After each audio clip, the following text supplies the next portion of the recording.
اعوذ باللہ من الشیطان الرجیم، بسم اللہ الرحمن الرحیم۔ آپ کی خدمت میں شغل زندگانی پیغمبر اسلام کی سیرت کے اعتبار سے عرض کر رہے تھے۔ 12 برس کی عمر میں پہلا تجارتی سفر شام کی طرف اپنے چچا جناب ابو طالب کے ساتھ کیا، جہاں چند لمحوں کے لیے بحیرہ راہب کا سامنا ہو گیا، جس نے سر پر ابر کو سایہ فگن دیکھ کر، یعنی سائے پر پیغمبر اسلام کے سر کے اوپر بادل کا سایہ دیکھا تو ابو طالب کو نصیحت کی کہ اس بچے کو وطن واپس کر دیں یا اس کی خصوصی نگرانی کریے، مستقبل میں ایک بڑی شان والا ہے، یہودیوں کو اس بات کی اطلاع ہوگی تو وہ زندہ نہ چھوڑیں گے۔ اس ادنا ملاقات کا اثر یہ ہوا کہ عیسائیوں نے بحیرہ کو آپ کا معلم بنا دیا۔ یہ جو بات ہے یہ وہ بات ہے جو یہودیوں کی طرف سے، اور اہل سنت اس کو مانتے ہیں، حالانکہ ہماری شیعہ کی عقیدے کے مطابق ایسا نہیں ہے۔ اس کے بعد آپ نے عوام کے ساتھ حرب فجار میں حصہ لیا، جس کی بنیاد یہ تھی کہ ماضی خون ناحق کا بدلہ لیا جائے، اور اسی انتقام کے جواز کی بنیاد پر آپ نے اس میں شرکت کی منظوری دے دی تھی، ورنہ اسلام کا مقصد تو یہی تھا گزشتہ تمام معاملات کو کسی نہ کسی طرح ختم کر دیا جائے۔ حرب فجار ہی کی طرح حلف الفضول کا معاہدہ ہوا، جس میں متعدد فضل نامی افراد تھے اور مظلوم کی اعانت کا معاہدہ تھا۔ آپ نے اسی جذبے کے درس میں شرکت کی، آخر تک اپنے اس عہد پر قائم رہے۔ اس کے بعد کعبہ کی تعمیر کا کام شروع ہوا تو مختلف قبائل نے ایک ایک طرف کی دیوار کی تعمیر کا کام لے لیا۔ جب حجر اسود کے نصب کرنے کی باری آئی تو ایک قیامت خیز ہنگامہ ہو گیا، لڑائی ہونے لگی۔ آخر میں یہ طے ہو گیا کہ جو شخص سب سے پہلے باب بنی شیبہ سے داخل ہو اسے حکم دیا ہے۔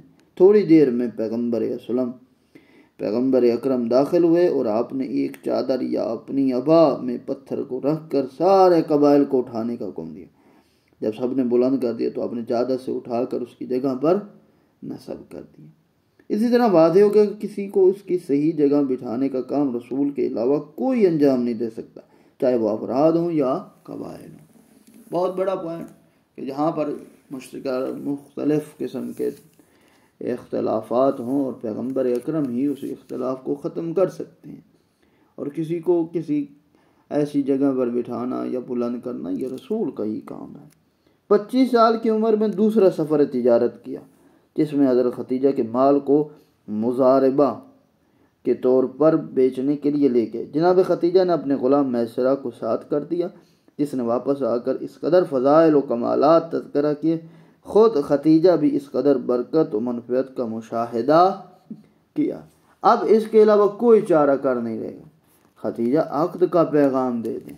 جناب ختیجہ نے پیغام بھیجا، ایک محترم خاتون نفیسہ کو بھیج کر پیغام، حضور نے اس پیغام کو منظور کرے اور عقد کی تاریخ طے ہو گئی۔ حضور کی طرف سے جناب ابو طالب نے اور ختیجہ کی طرف سے ورقہ بن نوفل نے عقد بڑھا۔ جس وقت تک شیخ طوسی شہید مرتضیٰ کے ارشاد کے مطابق ختیجہ باکرہ تھی اور آپ نے تمام اشراف قریش کے پیغامات کو رد کر دیا تھا۔ حضرت ختیجہ بڑی مالدار ہوتی، اتنی مالدار تھی کہ پورا عرب ان کا مقروض تھا، اور سب نے اپنے مال و متاع کے عنوان سے آتے تھے اور حضرت ختیجہ کو پیغام عقد دیتے تھے۔ حضرت ختیجہ کہتی نہیں، ایک پیغمبر اسلام ہی کی باتیں انہوں نے سنی ہوئی تھی، مختلف دانشمند تھی، جانتی تھی سب کچھ کہ ایک پیغمبر اسلام نے آنا ہے، اور چاہتی تھی کہ میری عقد اسی سے ہو، اور ہوا۔ ذات پروردگار نے ان کا رشتہ ان سے اڑے، اور ہمارا اعتقاد ہے کہ وہ باکرہ تھی۔ عمر کے اعتبار سے ہاں اختلاف ہے، لیکن شیعہ اعتقاد کے مطابق 28 سال ہے حضرت ختیجہ کی زیادہ سے زیادہ، اور پیغمبر اسلام کی اس وقت 25 سال عمر ہے۔ عقد کے موقع پر جناب ابو طالب تاریخی خطبہ پڑھا، جو مطالب کے اعتبار سے بھی بے نظیر ہے اور اخلاص عمل کے اعتبار سے بھی اسلام میں عقد کا ایک حصہ قرار پایا۔ جو اعتراضات کرتے ہیں حضرت ابو طالب کے ایمان پر، انہیں چاہیے ان تاریخی واقعات پر غور کریں۔ اس واقعے کے تقریباً 5 سال بعد اور اس کے بعد سے عام الفیل میں جناب ابو طالب کے یہاں حضرت علی کی ولادت ہوئی، جن کی ولادت کے رب کریم نے خاص اپنے گھر کا انتخاب کیا۔ اس طرح ابو طالب کو ان کی خدمات کا پہلا انعام عطا کیا گیا۔ حضرت ابو طالب پیغمبر کے محافظ تھے، رسول کی ولادت کے ان کے گھر میں ہوئی، اور ان کے فرزند کی ولادت رب العالمین کے گھر میں ہوئی۔ اس کے 10 سال بعد جب آپ کی عمر تقریباً 40 سال کی تھی تو آپ پر سورہ اقرا کی شکل میں پہلی وحی نازل، جس نے قراءت، تعلیم، قلم وغیرہ کا ذکر کر کے اسلام کے مزاج قانون کی نشاندہی کی۔ اس طرح اعلان دین خدا کی راہ ہموار ہونے لگی، اور اس وحی اول کے نزول کو بعثت رسول سے تعبیر کیا جاتا ہے، جس کا واقعہ 27 رجب کو پیش آیا۔ بعثت کے بعد 3 سال تک خفیہ تبلیغات کا سلسلہ جاری رہا۔ آپ مختلف افراد کو اس وحی اول کے مضمون سے باخبر کرتے رہے۔ 3 سال بعد اعلان کا حکم ہوا کہ آپ سارے عرب میں بتائیں کہ میں نبی ہوں۔ آپ نے کوہ صفا کے بعد تمام قریش کو جمع کیا اور یہ خبر دی کہ کہا کہ اگر میں یہ کہوں کہ یہاں سے لشکر حملہ کرنے والا ہے اور تم بغیر دیکھے اعتبار کرو گے یا نہیں؟ سب نے اقرار کیا کہ آپ سب سے سچے ہیں اور آپ سے سوائے سچ کے کچھ نہیں، تو ہم اقرار کرتے ہیں۔ اور پھر پیغمبر نے کہا، فرمایا میں تمہیں عذاب الہی سے ڈرا رہا ہوں جو اس بت پرستی کے نتیجے میں پیش آنے والا۔ اور جیسے یہ بات کی تو ہنگامہ کھڑا ہو گیا۔ اسلام کی پیشکش کا سلسلہ ایمان بالغیب سے شروع کیا، جس کے بغیر مذہب کی کوئی افادیت ہی نہیں۔ یعنی وہ عرب کے بدو جو کافر تھے، مشرک تھے، جن کے بت تھے سامنے، وہ خدا انہیں سمجھ رہے تھے، لیکن پیغمبر اسلام نے کہا ایک ایسا ذات پروردگار کے ایمان کی بات کی جو ان آنکھوں سے نظر آنے والا نہیں ہے، ان ہاتھوں سے اس کا لمس ممکن نہیں ہے، وہ وجود رکھتا ہے لیکن ایسے نہیں ہے کہ جیسے یہ تمہارے بت ہیں، وہ اللہ ہے لیکن وہ وجود رکھتا ہے۔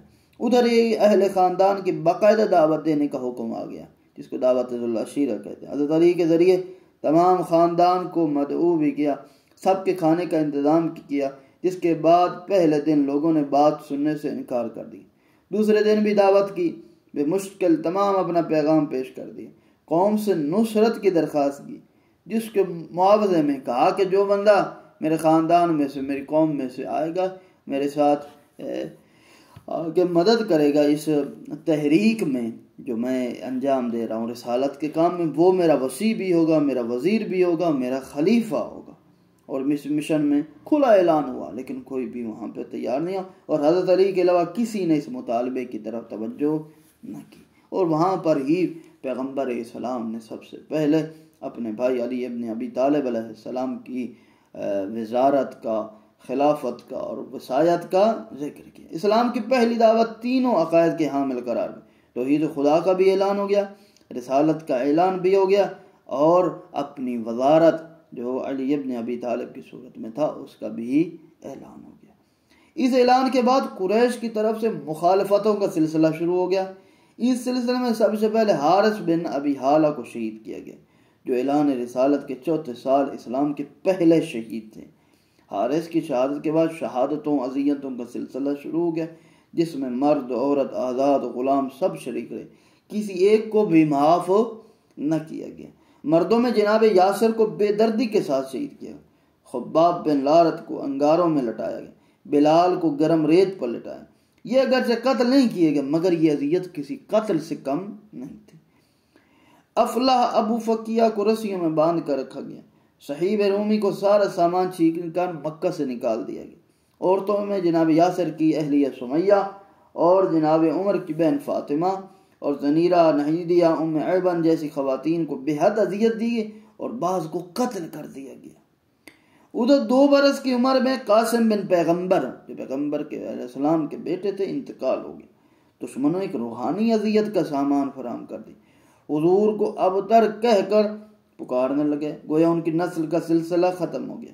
جس کی نسل باقی نہ رہے اس کا دین و مذہب کیا باقی رہتا ہے؟ یہ عرب کہتے تھے کہ انسان کا جو قانون بناتا ہے یا جو کام انجام دیتا ہے، اگر اس کی بیٹا نہیں ہے تو اس کے ساتھ ہی وہ جو کام ہے وہ سلسلہ ختم ہو جائے گا۔ ابتر کے لقب لینے لگے۔ قدرت نے استانا ابتر کے جواب میں 20 جمادی الثانی 5 ہجری کو 5 بعثت کو سرچشمہ کوثر جناب فاطمہ کی مقدس ہستی کا تحفہ عطا کیا، اور رسول کو عنایت فرمائی۔ دشمن کے ابتر ہونے کا اعلان کے بعد پیغمبر نے کہا اللہ نے مجھے بیٹی عطا کی، جو وجود فاطمہ کا پہلا سکون تھا۔ رسول کو سخت ترین حالات میں نصیب ہوا کہ جب بھی کوئی مشکل آتی تھی جناب سیدہ پہنچتی تھی اور جا کر اپنے بابا محمد مصطفیٰ صلی اللہ علیہ وآلہ وسلم کے مدد فرماتے تھے۔ حالات اس قطر ہو گئے تھے، 1 ماہ کے بعد 5 بعثت میں رسول کو مسلمانوں کے حکم ہجرت دینا پڑا۔ پہلا قافلہ حبشہ کی طرف 16 افراد پر مشتمل تھا، جس میں جعفر طیار بھی شامل تھے۔ چند دنوں کے بعد قافلہ جناب جعفر بن ابو طالب کی قیادت میں روانہ ہوا، جس میں 86 مرد 18 عورتیں تھیں، یعنی کل 104 افراد مسلمانوں کی استعداد کے ساتھ نکل گئے اور باقی ظلم و ستم بنتے رہے۔ ابو جہل نے خصوصیت کے ساتھ حضور کو ستانا شروع کر دی، جس کی خبر سن کر جناب حمزہ کو جوش ہے، انہوں نے اپنے اسلام کا اعلان کر دیا، جس کے بعد رسول کو واقعی ایک قسم کا سکون نصیب ہوا کہ اسلام ایک بڑے سپاہی اور مجاہد کا مالک ہو گیا۔ حضرت حمزہ جو سید الشہداء تھے پہلے اور اتنے باعظمت تھے کہ جن کی آنے سے اسلام میں طاقت پیدا ہوئی۔ ادھر قرآن کریم کی بلاغت، اہل ایمان کے استقلال نے ایک نئی کرامت کا مظاہرہ کیا۔ جناب عمر کی بہن نے اسلام کا اعلان کیا اور انہیں اطلاع ملی تو بہن کے گھر پہنچ گئے اور اپنے امکان بھر مار پیٹ کر دیا۔ دوبارہ کفر کی طرف واپس لانے کی کوشش کی، لیکن بہن نے انکار دیا۔ اس کے بعد جب آیات قرآن کی تلاوت سنی تو خود بھی اسلام قبول کر لیں۔ بظاہر اسلام ایک بڑے خطرے سے محفوظ ہو گیا۔ اذیتوں کے باوجود اسلام کی بڑھتی ہوئی شوکت اور مقبولیت کو دیکھ کر کفار نے مصالحت آمیز رویہ اختیار کیا۔ پہلے جناب ابو طالب کے ذریعے ترک تبلیغ کا پیغام ابو طالب نے لفظوں میں پہنچایا کہ فرزند تمہارے بنی عم کا خیال ہے کہ یہ جو تمہارے چچا ہیں، تمہارے رشتہ دار، یہ کہتے تم انہیں اذیت دے رہے ہو، وہ تم سے ترک تبلیغ کا کہہ رہے ہیں۔ تاریخی ایک جملہ کہا پیغمبر نے، کہا کہ اگر میرے ایک ہاتھ میں چاند دوسرے ہاتھ میں سورج رکھ دیا جائے میں تبلیغ اسلام کو ترک نہیں کروں۔ یہ ممکن ہی نہیں ہے کہ میں اپنی عظیم ہمت اور کفر کی بے بسی کا اعلان کر دی اور کہا کہ میں نے ایسے کیا، نہیں کہا، نہیں میں نہیں کروں گا۔ اس جواب کے بعد کفار نے براہ راست جناب ابو طالب سے سودا کرنا چاہتے، ہم نبی کے بدلے اپنے ایک فرزند عمارہ کو تمہارے حوالے، تم اس نبی کو ہمارے حوالے تاکہ ہم ان کا خاتمہ کر دیں۔ ہمیں ابو طالب نے، یہ کس قدر احمقانہ فیصلہ ہے کہ میں تمہارے فرزند کی پرورش کروں، تم ہمارے فرزند کو قتل کر دو۔ اس طرح کفار کے سودے بازی کا سلسلہ رک گیا، اپنی کمال ایمان، دیانت، ارتقاء عقل و فراست کا اعلان کر دیا۔ کفار نے اس صورتحال کا اندازہ کر کے بائیکاٹ کا منصوبہ کر لیا، بنی ہاشم پر اس قدر اقتصادی سماجی دباؤ ڈالا کہ پیغمبر کو ہمارے حوالے کرنے پر مجبور ہو جائے، جو ہر دور کے ظالم کا آخری حربہ یہی ہوتا ہے کہ جب دشمن دیکھتا ہے کوئی بھی کام نہیں، کہتے ہیں اس کو قتل کر دے۔ کہتے ہیں منصور بن اکرمہ نے معاہدہ لکھا، 40 افراد نے دستخط کی۔ اس طرح بنی ہاشم کی زندگی کو خطرے میں ڈالنے کا آخری منصوبہ تشکیل پا گیا۔ جناب ابو طالب نے 1 محرم 7 بعثت کو سارے گھرانے کو لے کر شعب ابی طالب میں قیام اختیار کیا۔ اس طرح آغاز محرم سے مسلمانوں کی مصیبتوں کا ایک نئی سلسلہ شروع ہو گیا، جس کا خاتمہ اس فتح مبین پر ہوا کہ مظلومیت نے ظلم پر فتح پائی۔ 3 سال تک حشام مخزومی کو بنی ہاشم کے حال پر رحم آ گیا، اس نے معاہدے کے خلاف آواز اٹھانا شروع کر دی۔ ادھر رسول نے جناب ابو طالب کے ذریعے یہ خبر پہنچائی کہ عہد نامے کو دیمک لگ گیا، سوائے نام خدا کے کچھ باقی نہیں رہ گیا۔ کفار نے صداقت کا امتحان لینے کے لیے عہد نامہ کو کھولا تو بات بالکل صحیح نکلی۔ اس طرح کفار اپنی رائے بدلنے پر مجبور ہو گئے۔ حضور کو ظلم کے مقابلے ایک نئی فتح حاصل ہوئی، جس کا خلاصہ یہ تھا کہ سب ایک دن فنا ہو جانے والے ہیں، صرف نام خدا باقی رہنے والے۔ اور اس کے بعد واضح رہے کہ اسلام کے اس سخت ترین دور میں بنی ہاشم کے لوگ کسی شخص کا بھی ذکر تاریخ اسلام میں نہیں، نہ کوئی سابق الاسلام اسلام کے اس دور غم میں شریک رہا، نہ اسلام کی خاطر کس طرح کی آزادیاں اور اذیتیں قربانیاں دیں۔ شعب ابی طالب کے ان مصائب سے بنی ہاشم کو اس قدر متاثر کیا کہ 3 سال کے فاقوں اور درختوں کے پتوں پر گزارا کرنے کا یہ اثر ہوا۔ تھوڑے عرصے کے بعد جناب ابو طالب کا انتقال ہو گیا اور ماہ مبارک میں جناب خدیجہ بھی دنیا سے رخصت ہوگی۔ اسلام اپنے دونوں پشت پناہوں سے محروم ہو گیا۔ اب نہ ابو طالب جیسا مرد باوقار بزرگ رہ گیا ہو، نہ ہی خدیجہ جیسی صاحب دولت با اخلاص خاتون۔ رسول پر ان حادثات کا اثر اس قدر ہوا کہ آپ نے پورے سال کو عام الحزن کا نام دے دیا اور اسلام کے مصائب کا نیا دور شروع ہو گیا۔